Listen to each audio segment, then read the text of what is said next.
vamos ler juntos a palavra de Deus. Segundo o livro dos Reis, capítulo 3, nós vamos ler do 15 ao 20. Diz assim: Ora, pois, trazei-me um músico. E sucedeu que, tocando o músico, veio sobre ele a mão do Senhor. E disse: Assim diz o Senhor, fazei neste vale muitas covas. Porque assim diz o Senhor: Não vereis vento, e não vereis chuva. Todavia este vale se encherá de tanta água que beberei vós, o vosso gado e os vossos animais. E ainda isso é pouco aos olhos do Senhor. Também entregará ele os moabitas nas vossas mãos. E ferireis a todas as cidades fortes e a todas as cidades escolhidas.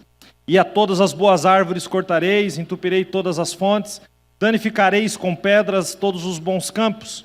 E sucedeu que pela manhã, oferecendo-se a oferta de alimento, eis que vinham as águas pelo caminho de Edom, e a terra se encheu de água. Eu quero compartilhar uma palavra que Deus colocou no meu coração essa semana. Veio até um tema no meu coração: o Deus que responde no deserto. É o tema desta palavra. Queridos, o contexto dessa palavra está falando aqui de uma parte da história de Israel em que um cidadão chamado Jorão assume o reino de Israel.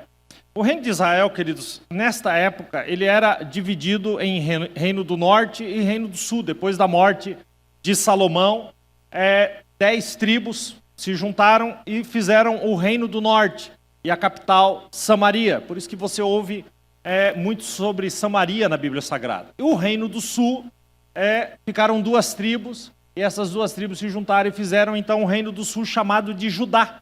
O reino de Judá. E a capital, Jerusalém. O que está acontecendo aqui, para contextualizar, para você entender, é que no reino do norte assume um rei chamado Jorão. Esse Jorão era Jorão, tá, gente? Não é Chorão, é Jorão, com J. Assume esse cidadão no reino do norte. E esse cara é filho de Acabe e Jezabel. Ele era o filho desse casal extremamente conhecido pela malignidade do seu coração na Bíblia. A Bíblia diz, queridos, que Acabe, o pai desse rei que assumiu, estava aqui no posto nesse momento.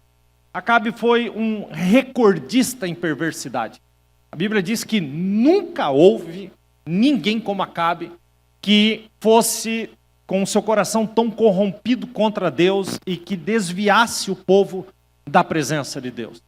O Acabe casou com ninguém mais, ninguém menos do que Jezabel. Jezabel é um símbolo, usado até no Apocalipse, um símbolo de pecado, de perversão, de imoralidade. Muito bem, esse casal teve um filho chamado Jorão. E quando Acabe e Jezabel morrem, o filho assume, o tal do Jorão assume. E ele segue o caminho do seu pai, da sua mãe, e continua afastando o povo do coração de Deus, fazendo aquilo que provocava a ira de Deus, desafiando a santidade de Deus. E o que acontece é que quando ele assume, os moabitas, eles pagavam tributo a Israel. E quando ele assume, os moabitas se rebelam contra ele e decidem não pagar mais tributos. Então, ele vai levantar o seu exército para guerrear contra os moabitas. Mas ele percebe que ele não tinha força suficiente para guerrear contra os moabitas. Por isso, se fosse nos dias de hoje, ele passa a mão no telefone e liga lá no Reino do Sul. E no Reino do Sul tinha um rei, o rei de Judá, que reinava no Reino do Sul, era ninguém mais, ninguém menos que Josafá. Esse sim, um homem que tinha um coração diante do Senhor. Então ele liga para Josafá e diz: olha, tem como você me ajudar aqui na empreita? Tem como você se juntar a mim para que a gente guerreie contra os moabitas, para que o nosso nome não seja envergonhado sobre a terra? E Josafá decide ajudá-los, ajudar então o seu vizinho Jorão. Encontra-se então 2 exércitos, e eles chamam ainda um terceiro exército, que são os edomitas, da terra de Edom. 3 reis, 3 exércitos para lutar contra os moabitas. Então eles vão em direção aos moabitas para que tivessem essa guerra. Mas, queridos, para chegar lá, nesta guerra, eles tiveram que passar pelo deserto. e há uma confusão no deserto. Eles andam em círculo no deserto, o tempo passa e a água acaba no deserto depois de 7 dias. Agora pare para pensar. 3 exércitos, uma multidão de gente, de homens de guerra, no meio de um deserto, sem uma única gota de água, não só para os homens, mas também para os animais. Não precisava nem ter guerra, ia morrer todo mundo naquele deserto. E é dentro desse contexto que nós lemos aqui o texto tão precioso da palavra de Deus. É interessante que quando eles percebem que eles vão morrer naquele deserto, nós temos ali a figura de Jorão, um rei do norte, que se desviava dos caminhos do Senhor. E eu quero que você grave bem nessas figuras. E nós temos a figura de Josafá, um homem que amava a Deus. Agora eles estavam na mesma situação. E na mesma situação, eles vão reagir de formas diferentes. E isso nos traz lições muito preciosas, porque todos nós passamos por desertos, passamos por desafios, passamos por tribulações, todos nós. A questão, queridos, não é se passamos ou não, mas como reagimos diante dessas situações. Eu lembro que uma vez fui pregar numa conferência e uma pessoa que me antecedeu começou a cantar uma canção e a canção dizia que a canção era exatamente assim, agora é só vitória, o refrão era isso, agora é só vitória, só vitória, só vitória. A minha vontade, gente, depois e aí eu peguei o microfone, eu não fiz absolutamente nada, mas a minha vontade foi dizer, a pessoa que me antecedeu aqui cantou essa canção da onde? Do céu. Porque se é só vitória e só vitória é o céu. Porque aqui na terra, pelo menos o Jesus que é o Jesus bíblico, diz que no mundo nós teremos aflições, mas tem de bom ânimo, eu venci o mundo. É o que Jesus disse. Todos nós, queridos, temos aflições, desafios, desertos, problemas que nós temos que enfrentar. E essa história nos mostra a diferença como cada um deles reagiu a essa história, e nós temos lições preciosas. Jorão vai culpar a Deus, enquanto Josafá quer ouvir o que Deus tem para falar no meio da crise. E aqui eu quero trazer algumas lições desse texto e ir compartilhando com você.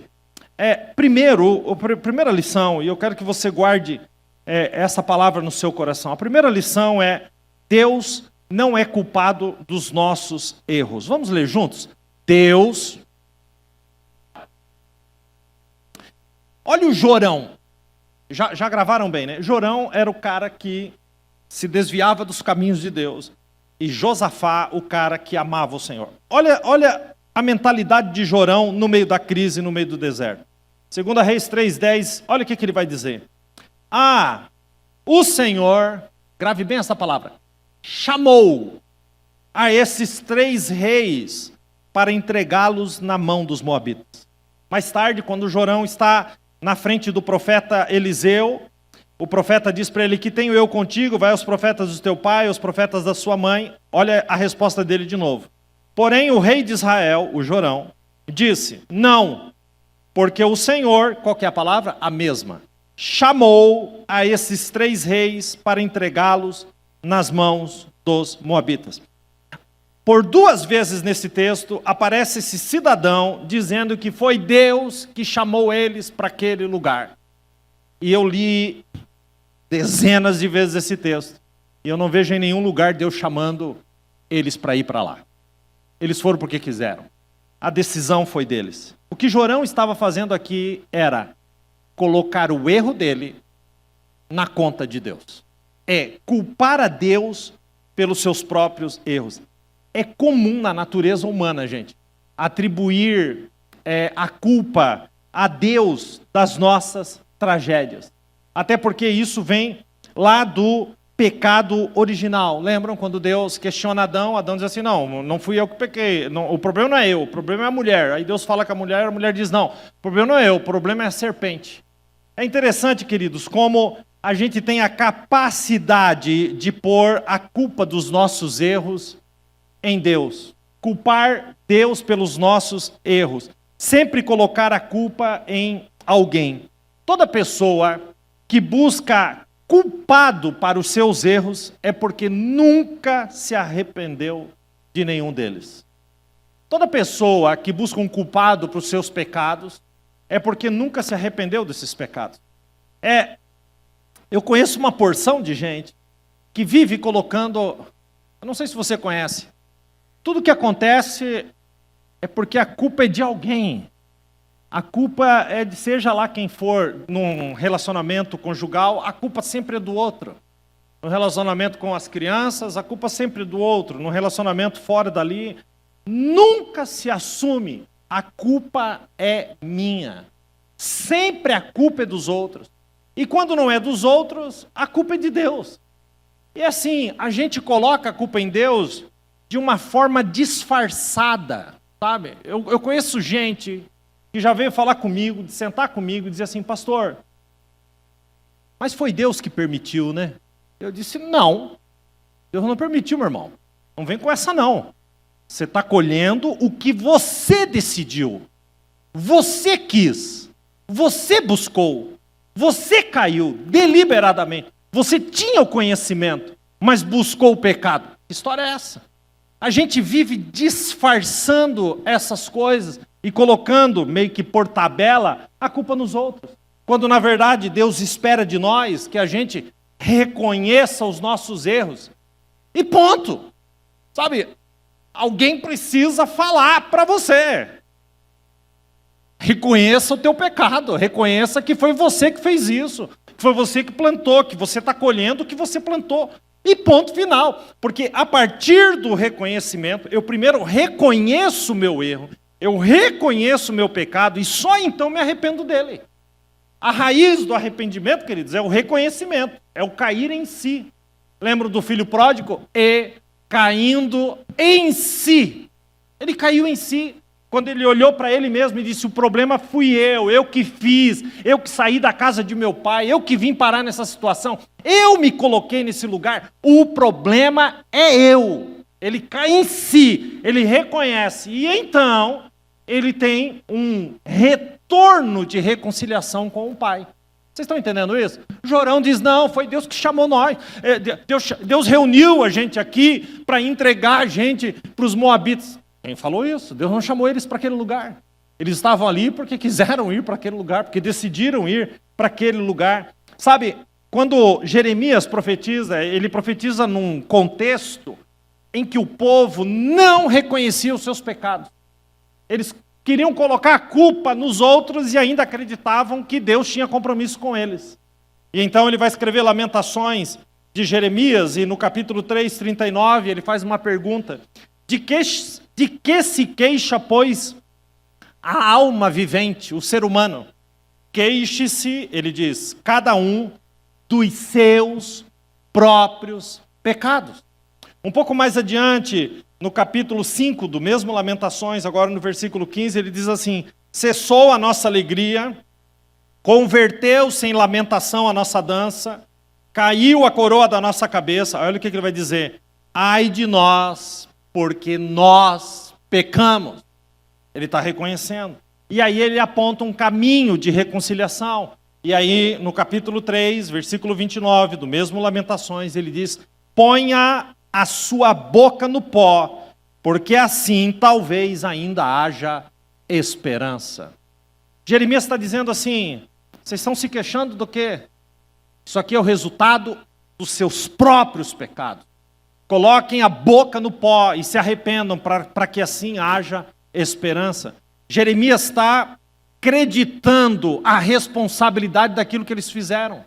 Então alguém precisa dizer isso para você, alguém precisa dizer isso para a gente nessa geração.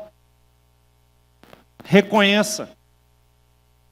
Coloque-se num lugar onde você diz, o pecado é meu, eu assumo a responsabilidade, eu me arrependo então, a partir disso, daquilo que fiz. Amém? Não culpe a Deus. Não faz isso não. Assuma a sua responsabilidade. Essa é a primeira lição. Segunda lição. O cristão fiel quer ouvir Deus falar. Vamos repetir isso? O cristão. Olha só o texto. E disse Jeosafá, ou Josafá, depende da tradução, é a mesma pessoa. E disse Josafá: não há aqui um profeta do Senhor para que consultemos ao Senhor por ele? Então respondeu um dos servos do rei de Israel, dizendo: aqui está Eliseu, um profeta Eliseu, filho de Safate, que derramava água sobre as mãos de Elias. Ele está dizendo que servia Elias. E disse Jeosafá: está com ele a palavra do Senhor.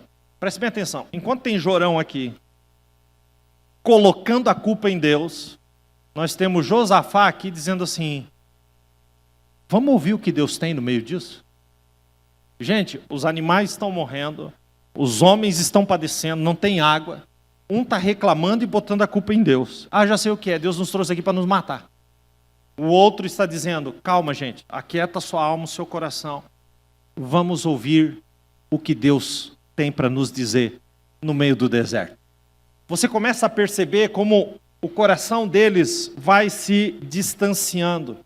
Sabe, todo cristão salvo, ele quer entender qual é o propósito de Deus na adversidade.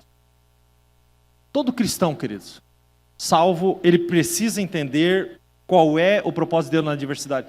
Um cristão fiel, queridos, não fica falando pelo cotovelo, porque enquanto Deus não falar, as palavras são só vento.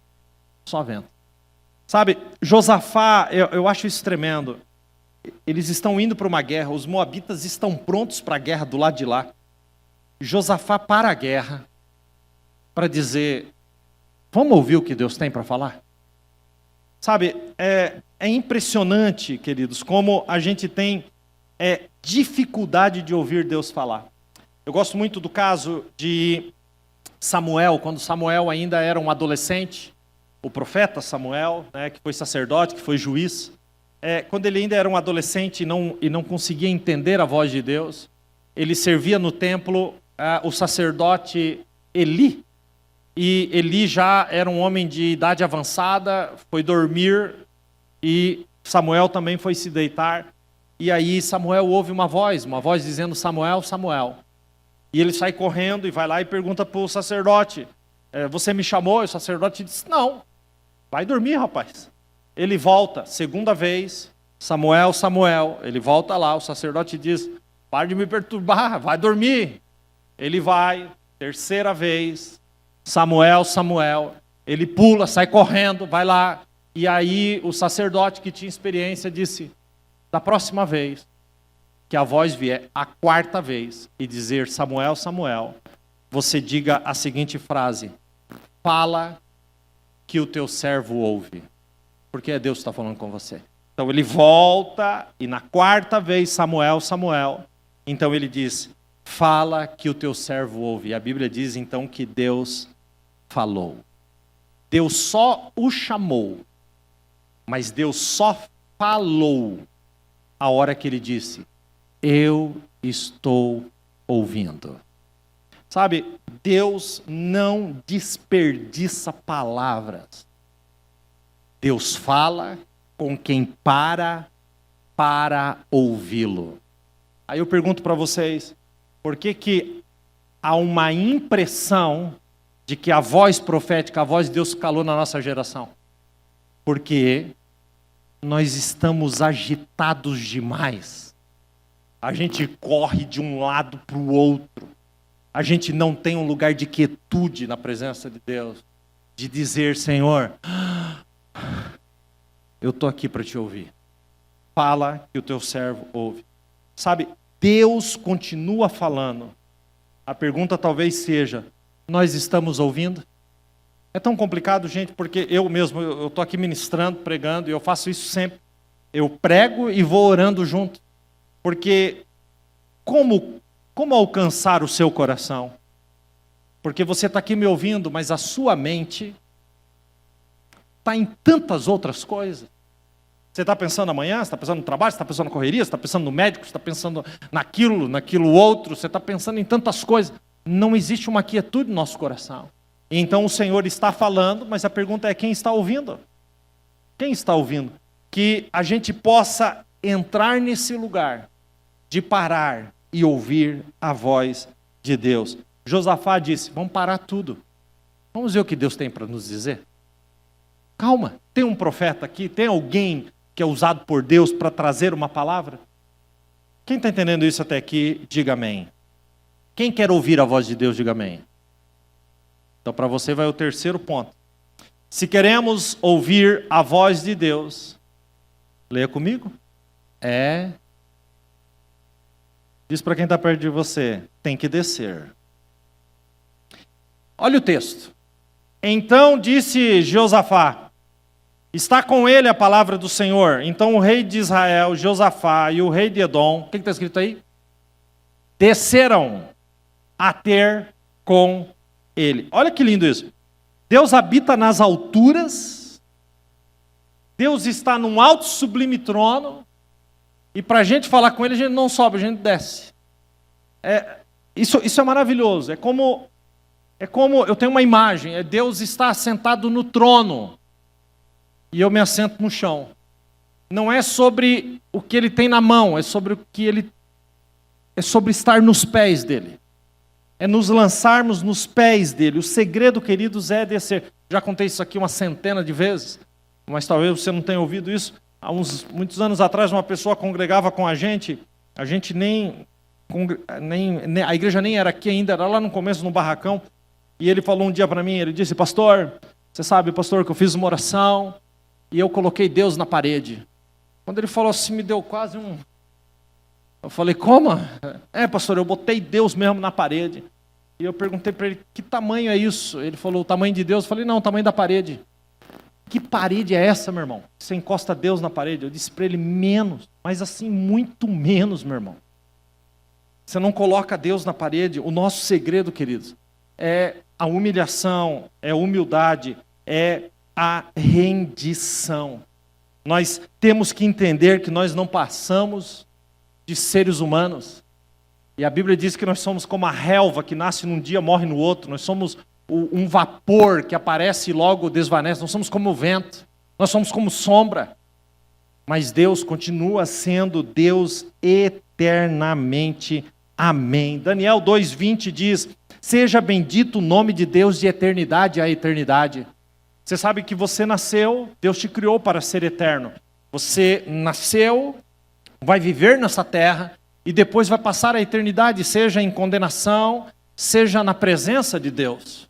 Mas você viverá pela eternidade, seja em condenação, seja na presença de Deus.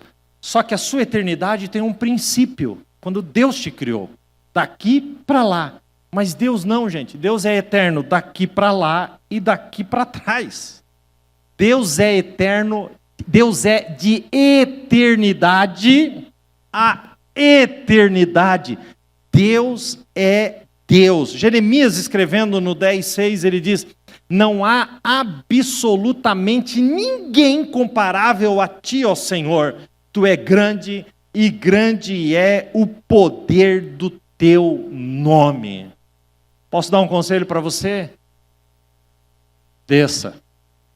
E é interessante como o nosso coração nos empurra para uma arrogância, para uma autossuficiência. É impressionante como o nosso coração nos puxa para isso. Basta a gente alcançar uma posição melhor, basta a gente conquistar alguma coisa, e parece que o nosso coração quer se engrandecer por aquilo. Cuidado. Nós estamos aqui diante de Josafá, o grande rei de Judá, que para ouvir a voz de Deus, o rei de Judá, tá? Não é eu não, não é nós que estamos aqui. O rei de Judá, o grande Josafá, o quarto rei de Judá, ele desceu para ouvir a voz de Deus. Desça você também, e Deus vai falar com você. Quem está entendendo isso até aqui, diga amém. Vai acompanhando os pontos comigo, as lições. Deus, talvez você não goste de ouvir isso, mas vai ouvir do mesmo jeito. Deus não faz aliança com o pecado. Deus não faz aliança com o pecado.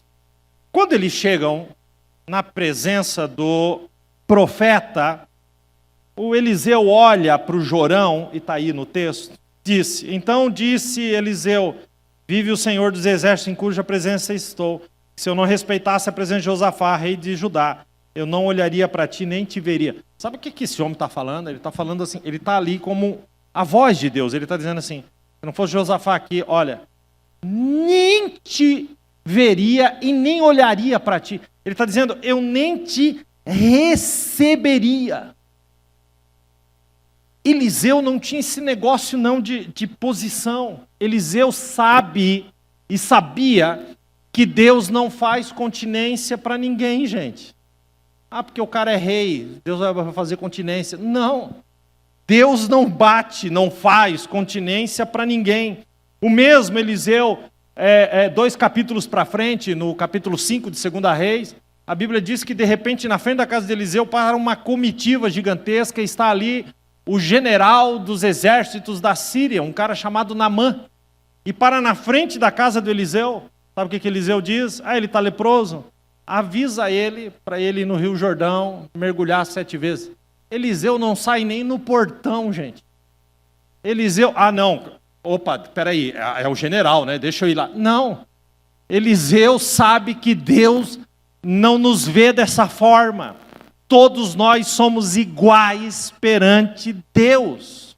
Deus não faz continência para reis, mas o mais lindo desse meu Deus é que Ele não faz continência para reis, mas Ele honra os seus servos, Ele ama os seus filhos, e Ele se encurva para ouvir aqueles que clamam a Ele. Isso é tremendo. A Bíblia diz no Salmo 51:17, os sacrifícios para Deus são um espírito quebrantado. Escute isso, um espírito quebrantado e contrito não desprezarás, ó Deus. Esse é o Deus que a gente ouve. Ele é o Senhor único e verdadeiro. Ele não faz aliança, queridos, com o pecado. Ele não relativiza o pecado. Tem uma porção de gente aí relativizando o pecado. Meu irmão, o que é pecado continua sendo pecado ontem, continua sendo pecado hoje, continuará sendo pecado, porque Deus continua sendo santo ontem, é santo hoje e será santo eternamente. Deus não muda. Deus é imutável. Quem está entendendo? Amém? Agora olha que interessante nesse mesmo contexto. A presença de uma pessoa fiel, coloca lá, muda tudo. Vamos ler o mesmo versículo, mas observe. E disse Eliseu, vive o Senhor dos exércitos em cuja presença estou. Escute agora. Que se eu não respeitasse a presença de Josafá, rei de Judá, não olharia para ti nem te veria. Voltamos para a cena. Eliseu olha para Jorão e diz assim, eu nem olharia para ti, eu nem te veria, se eu não respeitasse o Josafá. Se o Josafá está aqui, eu vou te ouvir, mas porque Josafá está aqui. Vocês estão entendendo isso? Eu respeito Josafá. Não porque Josafá é rei, porque tu também é rei. Não porque Josafá é homem, porque tu também é homem. Não porque Josafá tem uma coroa na cabeça, porque tu também tem. Não porque Josafá tem um manto real, porque tu também tem. Eu respeito Josafá porque ele teme a Deus. Essa é a diferença.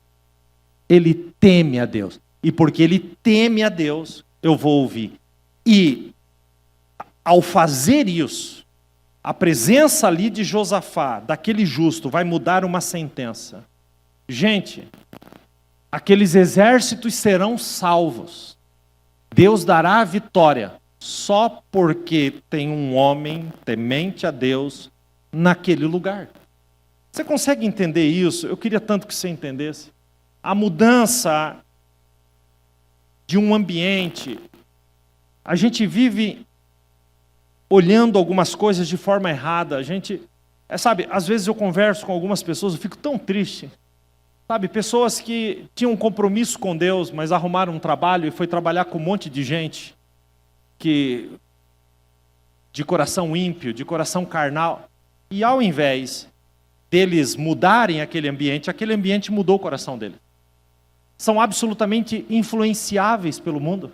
Tem pessoas aqui que têm vocabulários diferentes, o vocabulário da igreja, o vocabulário do trabalho, o vocabulário com a família. Porque dependendo do lugar, por uma necessidade desesperadora de ser aceito, muda o vocabulário, entra nas conversas. Sabe, eu preciso dizer para você, Deus não te chamou para isso. Deus nos chamou para ser a luz no meio das trevas. Deus nos chamou para ser o sal na terra. Salgar a vida das pessoas. Sabe, Deus nos chamou para um lugar, queridos, onde a gente realmente levante o testemunho do Senhor. Você está entendendo? Deixa eu te fazer uma pergunta. Você faz a diferença na vida das pessoas que te conhecem? Sabe, Deus muda o ambiente de uma casa por causa de uma pessoa. Deus muda o ambiente de uma empresa por causa de uma pessoa. Deus muda o ambiente de uma faculdade por causa de uma pessoa. Deus muda o ambiente de uma escola por causa de uma pessoa. Gente, por causa de uma pessoa, Deus fez a guerra mudar, a vitória chegar, a água acontecer. Deus faz milagres por causa de uma única pessoa. A minha pergunta nessa noite é se nós queremos ser essa pessoa que faz a diferença. Às vezes, tratando e conversando com casais, eu percebo que o ambiente da casa está leve, está maravilhoso, mas quando aquela pessoa chega, pesa o ambiente. Seja o esposo, seja a esposa. Sabe, deixa eu te perguntar, você faz bem para os ambientes que você frequenta, que você está inserido? Sabe, você faz a diferença na vida das pessoas? Por causa de Josafá, algo lindo vai acontecer. Quem está entendendo, amém? Escute o próximo ponto. O louvor atrai a presença de Deus. Essa eu quero que você... Coloca lá, querido. Essa eu quero que você leia junto comigo. Vamos juntos? O louvor... Ora, pois, o profeta vai dizer, trazei-me um músico. Queridos, eu não estou falando aqui do louvor apenas no aspecto instrumental, mas do louvor como um estilo de vida. Sabe, uma vida de adoração, aquilo que você é, aquilo que você faz, aquilo que você fala. Sabe, o músico, aqui a palavra músico ali não é apenas alguém que sabe tocar um instrumento, mas é um tangedor, alguém que tocava para atrair a presença de Deus. Era uma música de louvor a Deus. Alguém que, ao tocar o seu instrumento, Deus era atraído para aquele lugar. Sabe, Eliseu diz assim, ok, vamos ver o que Deus tem. Me tragam um músico. Me tragam um tangedor. Aí vem um músico, gente. O cara entra. Se fosse Davi, seria com uma harpa. Aqui não fala com um instrumento. E ele começa a tocar. Eu não sei se ele começa a cantar um dos salmos dos degraus. Eu não sei se ele começa a cantar um dos salmos de adoração a Deus. Eu não sei se ele começa a tocar um dos salmos que lembram de tudo aquilo que Deus já fez pelo povo de Israel. Ele começa a tocar, e quando ele começa a tocar, a presença de Deus é atraído para aquele lugar, é atraída para aquele lugar. Gente, o poder do louvor, sabe, eu preciso perguntar para você, tem louvor na sua vida, na sua casa, no seu carro, no seu trabalho, na sua família? Sabe, não permita que a murmuração, a tristeza, o medo prevaleça. À medida que você canta, que você louva, as nuvens são dissipadas. Mas não é assim, gente, botar lá, né, a Cassiane, né, 1000 graus de puro fogo em unção e fazer faxina. Não, queridos. Eu estou falando de uma canção que você entende, ouve, compreende o que você está cantando. E você almeja por cada letra daquela que você está cantando. É desse tipo de louvor que eu estou falando. A Bíblia diz, queridos, em 1 Samuel capítulo 16, que o rei Saul ficava perturbado e ninguém conseguia segurar. Espíritos se apoderavam de Saul. E a Bíblia diz que quando não tinha mais jeito, eles mandavam chamar Davi. E a Bíblia diz assim no versículo 23 de 1 Samuel 16. E tomava Davi a harpa. Ele não pegava a harpa. É como se ele abraçasse aquele instrumento. Esse verbo, Davi tomava a harpa. É como se a harpa virasse uma extensão do coração de Davi. Davi tomava a harpa e diz assim, e tocava com a sua mão. E olha o que acontecia. Davi só começava a tocar a harpa, queridos, mas para Deus. Olha o que acontecia. Então Saul, 3 coisas: sentia alívio, se achava melhor, e os espíritos saíam de Saul, só tocando a harpa. Um louvor, querido, um louvor. Ele atrai ou afasta? Aliás, eu vou trocar essa afirmação por uma pergunta. O que você ouve? Preste bem atenção, que eu estou te dando chaves aqui nessa noite. O que você ouve atrai ou afasta a presença de Deus? Seja sincero em responder. O que você ouve atrai ou afasta a presença de Deus? Meu irmão, você está lá no seu carro, na sua casa, sei lá, aqui com o teu fone de ouvido. O que é que você ouve? Afasta ou atrai? Se você fica ouvindo músicas de adultério, de fornicação, de seja lá o que for, de imoralidade, coisas que estão desalinhadas com o coração de Deus, você se enche daquilo. Aí você chega aqui num domingo à noite, não faz nem o menor sentido aquilo que está sendo cantado. Olha, deixa eu dizer uma coisa para você. Seja radical, meu irmão. Seja radical. Na nossa casa não entra nada que não seja para atrair a presença de Deus. Eu não vou dar os meus ouvidos para algo que afasta a presença de Deus. E muita gente quer a presença de Deus, se desespera nos desertos pela presença de Deus. Mas qual música você tem ouvido no teu deserto? Porque Eliseu disse, me traz aqui alguém que atrai a presença de Deus. Nós estamos no deserto, nós estamos diante de um desafio, então vamos atrair a presença de Deus. Escute só. A mão do Senhor veio no deserto. Escute lá. Coloca aí para mim, querido, 7, isso mesmo. Ora, pois, lê esse texto comigo. Trazei-me um músico. O músico veio. E sucedeu que o quê? Tocando o músico. O que aconteceu?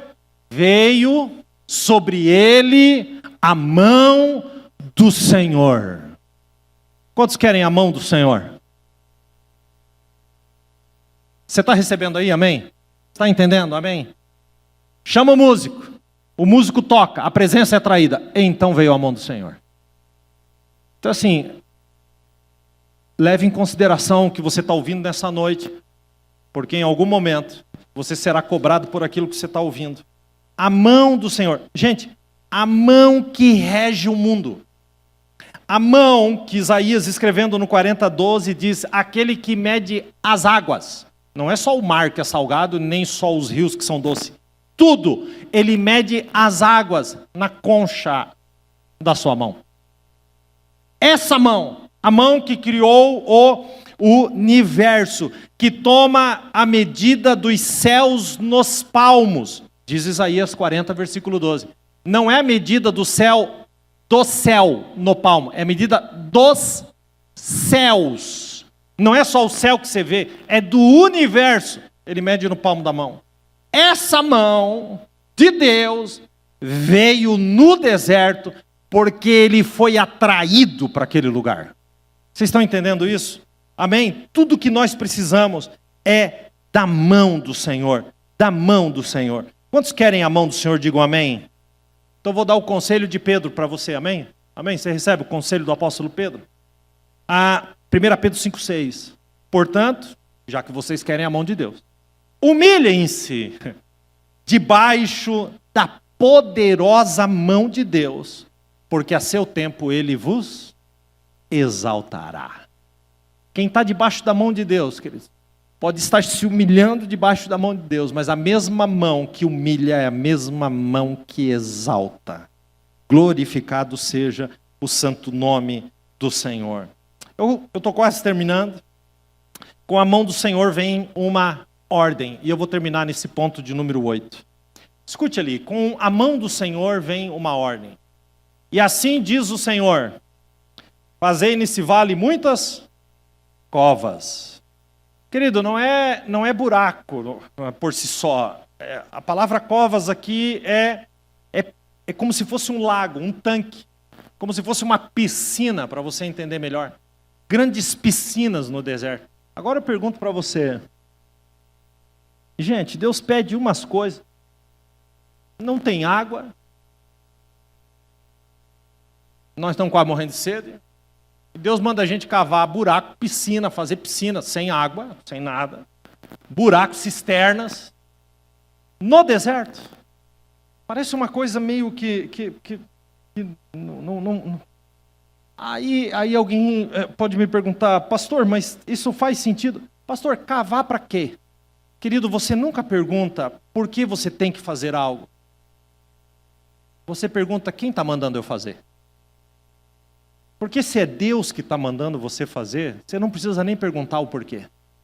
Aqui entra, queridos, um princípio de obediência. Se Deus mandou, faça. Olha só o versículo de número 17 que vem na sequência. Você tem aí ele? Coloca aí para mim. 17. Porque assim diz o Senhor. Eu não queria que tivesse esse versículo, tá? A minha ansiedade, ela é atacada, ela é ferida por esse versículo.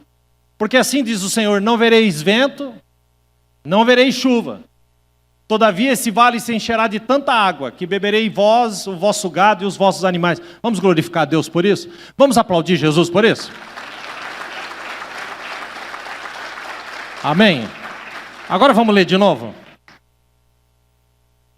O vale vai encher de água, mas você não vai ver vento e você não vai ver chuva. Como que vai encher de água? A gente não quer apenas que Deus faça, a gente quer que Deus vai nos mostrando o que está fazendo. A gente quer os sinais. Deus falou, você está vendo que mudou o tempo? Você está vendo aquela nuvem? Você está vendo o vento? Mas Deus, querido, não tem compromisso com a sua ansiedade. Deus tem compromisso com a sua obediência. Deus diz assim, você não vai ver vento, você não vai ver chuva, mas você tem a minha palavra. O vale se encherá de água. Não tem... Mas e a minha ansiedade, Senhor? Lançando sobre Ele toda a nossa ansiedade, porque Ele tem cuidado de nós. Pastor, mas Deus podia dar um sinal de que vai mudar. Não vai dar. Na hora chega. Na hora Ele faz. Porque Deus é Deus. E nós somos nozes. Como isso é possível, gente? Porque tem resposta no deserto. Sabe, o dono da água, querido, está falando naquele deserto. Aquele que mais tarde vai dizer, se você beber da água que eu lhe der, rios de água viva fluirão do seu interior. Aquele que mais tarde vai dizer, aquele que crer em mim, como diz as Escrituras, rios de água viva fluirão do seu interior. Aquele que é o dono da água está dizendo, tem resposta no deserto. Tem resposta no deserto. Pastor, mas o Jorão, que eu já estou quase chamando ele de chorão. O Jorão, pastor. O Jorão não merece, pastor. Mas tem Josafá, gente. Tem Josafá. Sabe, que você seja Josafá no deserto. Receba essa palavra. É uma palavra de Deus para o seu coração. Sabe, Deus muda o ambiente. Pastor, o que eu faço então? Cave. Cave, porque não existe milagre sem obediência. Vocês verão, está ali o texto, vocês verão, todavia esse vale se encherá de tanta água, que bebereis vós, o vosso gado e os vossos animais. Isso é tão precioso, sabe? Mas eu preciso lhe dizer, eles tinham a resposta, a noite veio, eles dormiram, e no outro dia pela manhã, o que você faria no outro dia pela manhã? Pastor, Deus falou, o milagre está tudo certo, então agora eu vou esperar, e ponto. Você não está errado, mas eles acreditaram tanto naquela palavra, que antes mesmo do milagre chegar, eles abriram o coração deles para a generosidade diante de Deus. Versículo de número 20, coloca lá para mim, por favor. Mais um, isso. E sucedeu que, pela manhã, oferecendo-se a Deus a oferta de alimentos. Escute isso. E sucedeu que pela manhã, oferecendo-se a oferta de alimentos. A última frase, depois da segunda vírgula, eu queria que você lesse comigo. Oferecendo-se a oferta de alimentos. Vamos de novo? Oferecendo-se a oferta de alimentos. Eu não recebi o meu milagre. Eu não preciso do meu milagre para oferecer algo a Deus. Se eu tenho uma palavra, eu tenho tudo. Generosidade. Essa oferta era composta de cereais, de trigo, de farinha, de cevada, simbolizava generosidade e rendição a Deus em meio ao deserto. A primeira coisa que a gente faz é cortar a generosidade. É travar.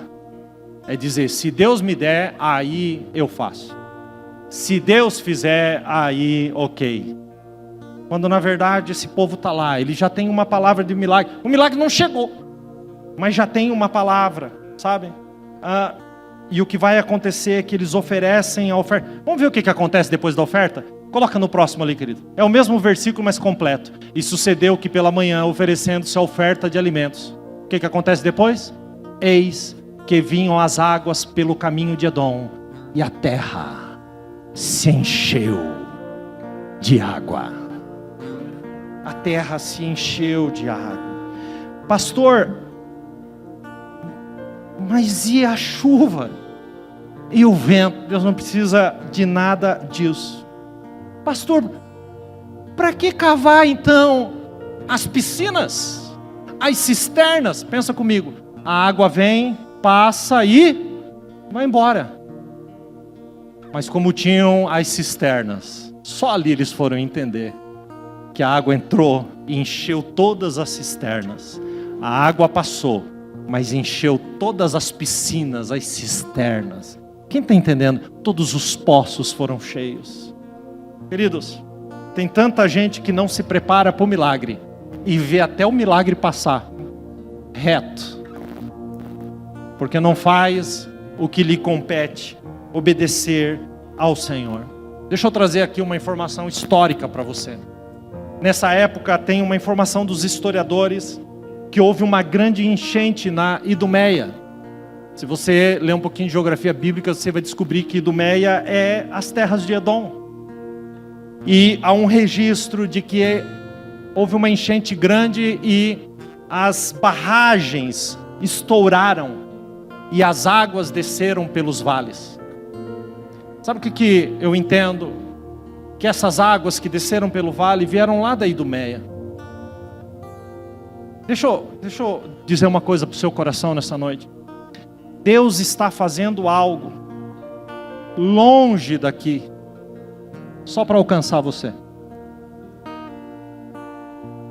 Enquanto você está aqui, Deus está fazendo algo fora daqui, só para alcançar você.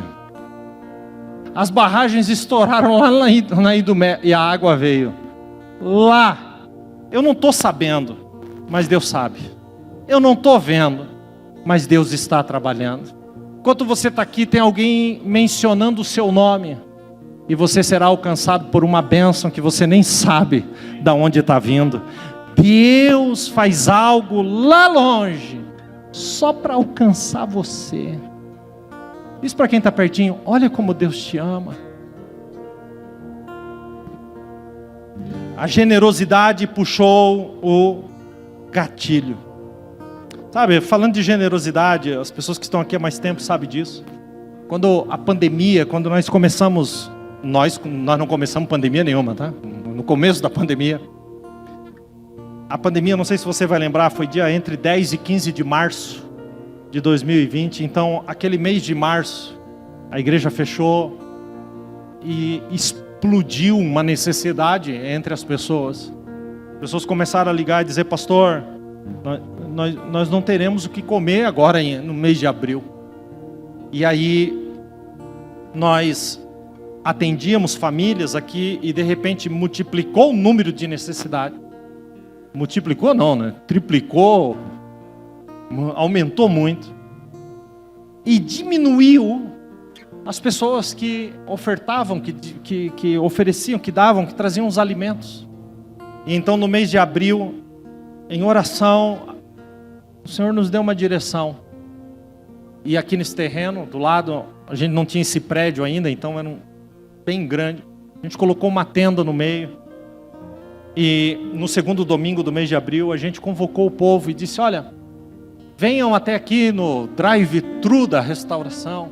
Você vai entrar com o carro, vai dar a volta por trás da tenda e você vai embora. E aqui você vai pegar o seu kit de ceia para você participar da ceia via online. Nós vamos fazer um culto online.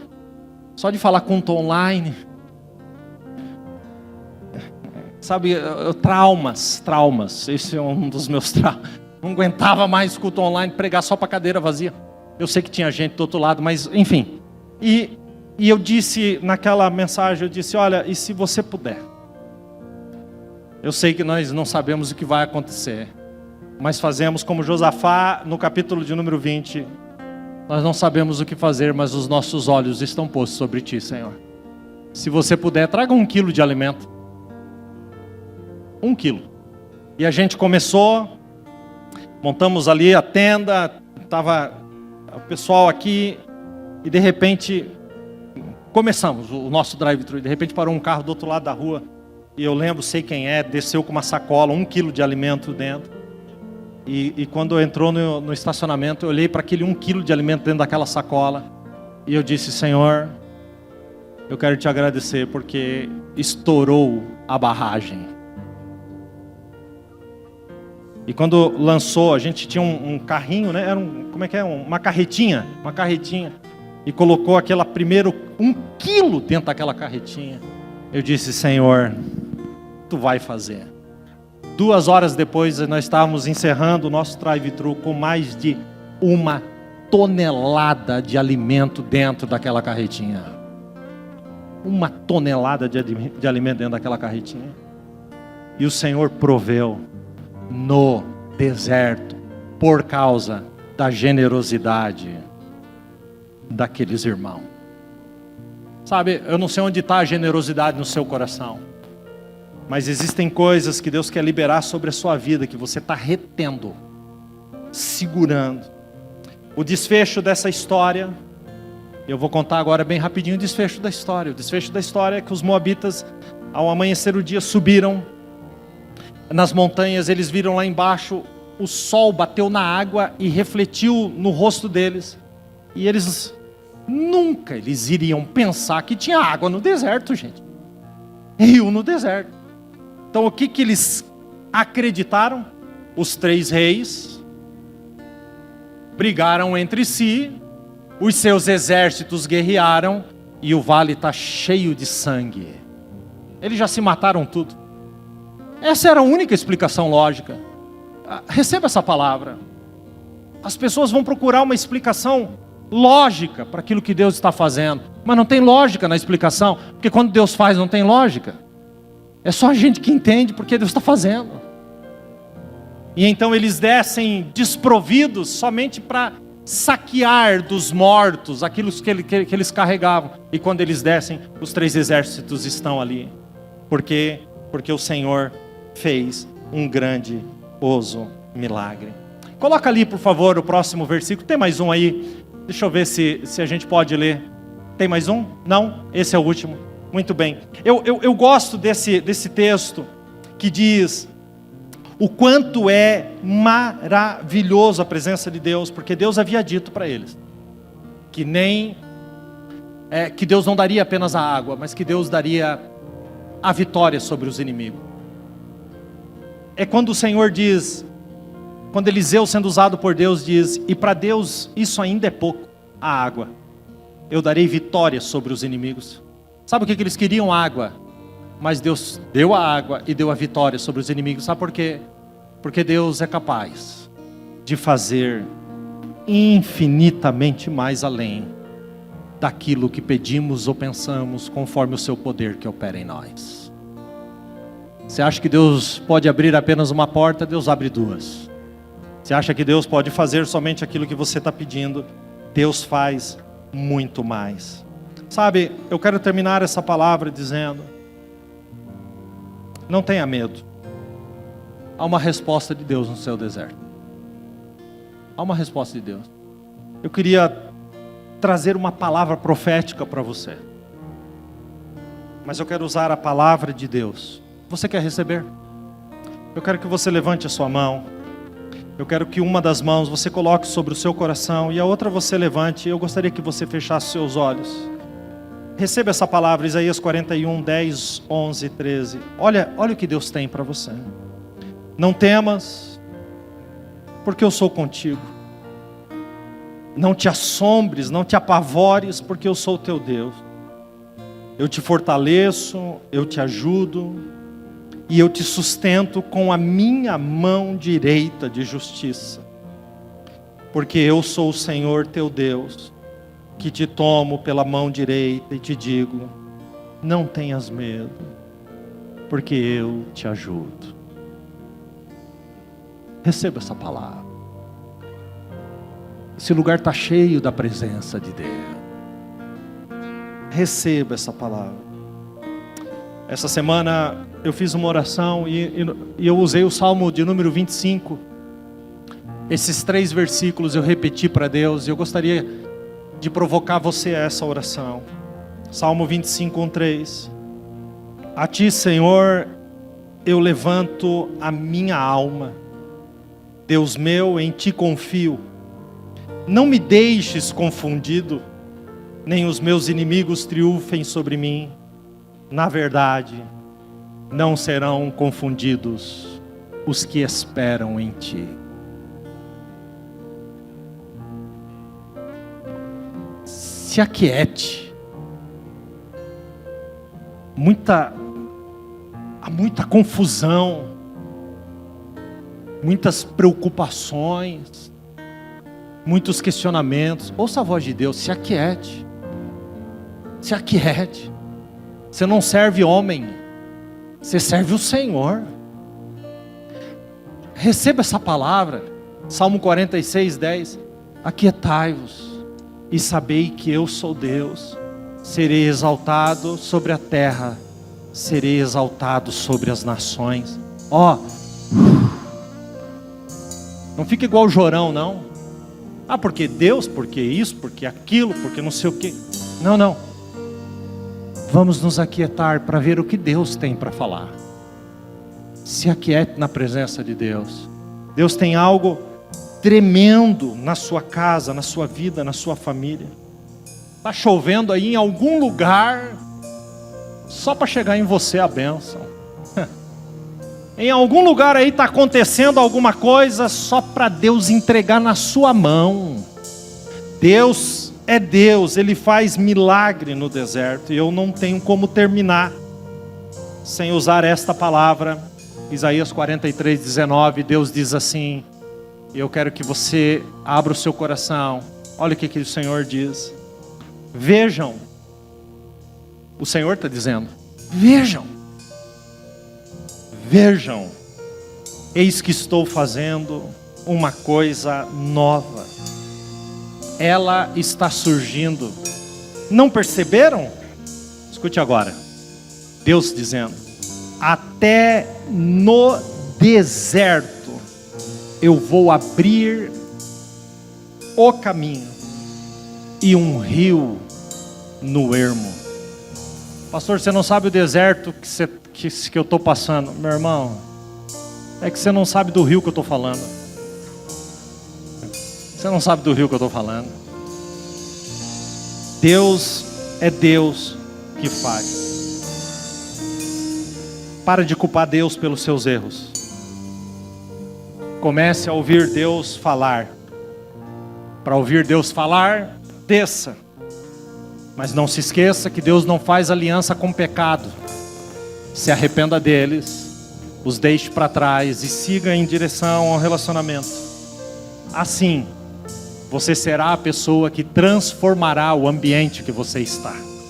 Porque quando você chega nesse lugar, até cantando, você atrai a presença de Deus. E posso dar uma palavra libertadora para você? Pode até ser desafinado igual eu.